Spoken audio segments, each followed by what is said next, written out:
அம்மா வந்து முஸ்லீமாக பண்ணீங்க அப்படின்னா என்னதுமா அப்படின்னு கேட்டேன். அவங்க வந்து இந்த மாதிரி சொன்னாங்க, இந்த மாதிரி நிம்மதியாக இருக்கக்கூடாதுன்னு சொன்னாங்க. அதுக்கப்புறம் வந்து 2வது நாள் வந்து நான் வந்து தொழுக ஆரம்பிச்சிட்டேன். ஜும்மாக்கு போனேன்.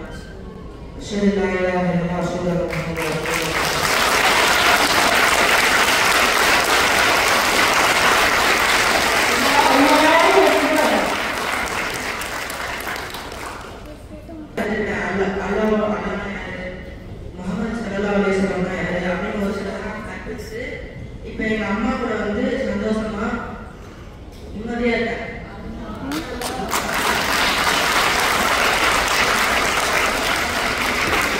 ரீசெண்டா வந்து எங்க அம்மா பூக்கள் கட்சிக்கு போனோம். சாடா இருந்தாங்க, ஏமாத்திருக்கீங்க அப்படின்னு கேட்டேன். நமக்கு முன்னாடியே வந்து ஒரு நல்ல கணவரை தேர்ந்தெடுத்து முஸ்லீமா இருந்தா நல்லா இருக்குமாடா அப்படின்னு கேட்டாங்க. நான் சொன்னேன், யோசிக்காம சொன்னேன், இது வந்து அல்லாஹ் கொடுத்த கிஃப்ட்டுமா, நீங்க வந்து இப்படிலாம் வந்து இதெல்லாம் வந்து நீங்க சொல்லாதீங்க, நீங்க இப்படிலாம் கஷ்டப்பட்டு வந்தேன்னா இவ்வளோ பேர் இப்படி நீங்க பாப்பீங்களா அப்படின்னு சொன்னேன்.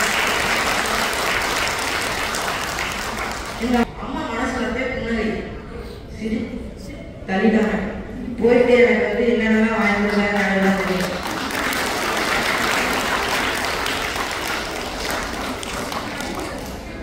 அதுக்கப்புறம் வந்து இங்க இருக்கவங்கலாம் வந்து சின்ன பசங்களே படிக்கிறதுனா எடுப்பீங்க. சின்ன பசங்க எல்லாம் என்ன மாதிரி பையனை இந்த மாதிரி மார்க் வாங்கல ஃபெயில் ஆகிட்டேன் அப்படின்னு சொன்னா எடுப்பீங்க. எதுக்கு மார்க் வாங்கணும், எதுக்கு ஃபெயில் ஆகும்? காமராஜர் படிச்சாரா?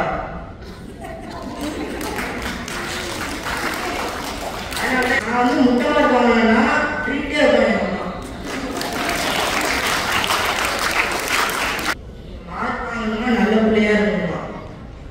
இதுல ரெண்டுத்துல எனக்கு வந்து எது பிடிக்காதுன்னா மார்க் பண்ணு. அதுக்கு நான் நல்ல பிள்ளையா எடுத்துட்டு போயிடுவேன்.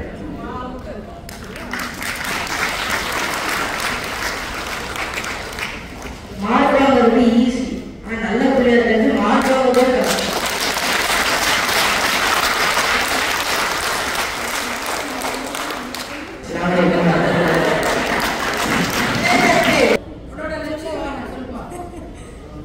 லாஸ்டா என்னோட லட்சியம்